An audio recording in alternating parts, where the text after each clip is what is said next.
Mengenal kerajaan Hindu tertua di Indonesia, Kerajaan Kutai yang sempat berkuasa. Kerajaan Kutai merupakan salah satu bagian yang paling menarik dari sejarah Nusantara yang kaya. Kerajaan Kutai terletak di Muara Kaman, tepi Sungai Mahakam, Kalimantan Timur. Kerajaan Hindu tertua di Indonesia ini diperkirakan telah berdiri sejak tahun 400 hingga 500 Masehi. Keberadaan kerajaan ini pertama kali terungkap melalui penemuan sejumlah patung di Gunung Kombang dan 7 buah prasasti yang muncul di muara Sungai Mahakam. Namun, apa yang menjadikan prasasti yang dikenal sebagai Yupa ini begitu penting dalam menentukan sejarah kerajaan Kutai? Prasasti Yupa mengandung sejumlah informasi berharga.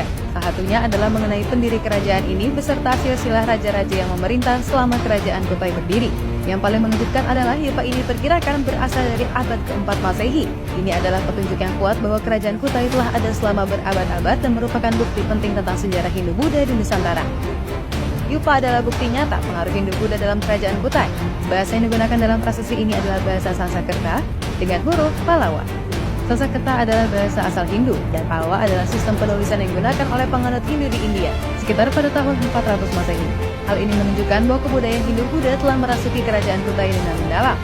Yupa telah memberikan wawasan menarik tentang pendiri kerajaan Kutai. Menurut prasasti ini, pendiri kerajaan ini adalah Asmawarman, bukan Kundungga yang sering dianggap sebagai raja pertama.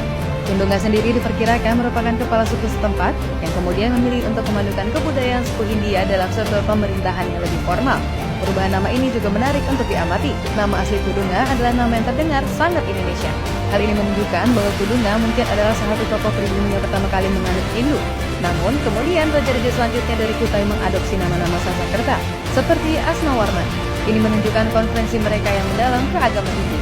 Asmawarman adalah tokoh penting dalam sejarah kerajaan Kutai. Ia bahkan dijuluki Wangsakerta, yang berarti pembentuk keluarga, karena ia dianggap sebagai pendiri dinasti Kutai.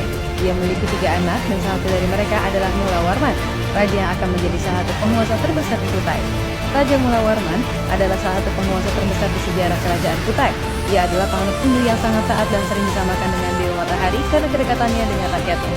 Cerita terkenal mengenai Raja Mulawarman adalah ketika ia memberikan hadiah besar kepada kaum Brahmana. Hadiah tersebut mencakup minyak, lampu, dan bahkan 20.000 ekor lembu kurban sebagai ungkapan terima kasih kepada para Brahmana. Sebagai tanggapan, para Brahmana mendirikan prasasti Yupa untuk memperingati upacara kurban tersebut. Kerajaan Kutai memiliki stabilitas politik yang baik di era pemerintahan Raja Mulawarman. Dia dikenal sebagai penguasa bijaksana dan kuat. Dari segi sosial, kerajaan Kutai adalah perpaduan kebudayaan India dan lokal.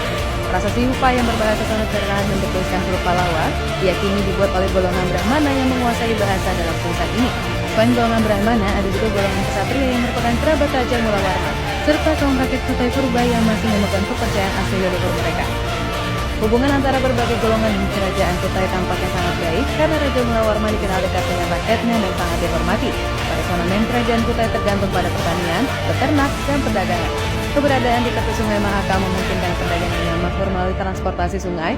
Para sejarawan juga menduga bahwa perdagangan Kutai telah mencapai negara-negara internasional seperti Filipina, India, dan bahkan Cina.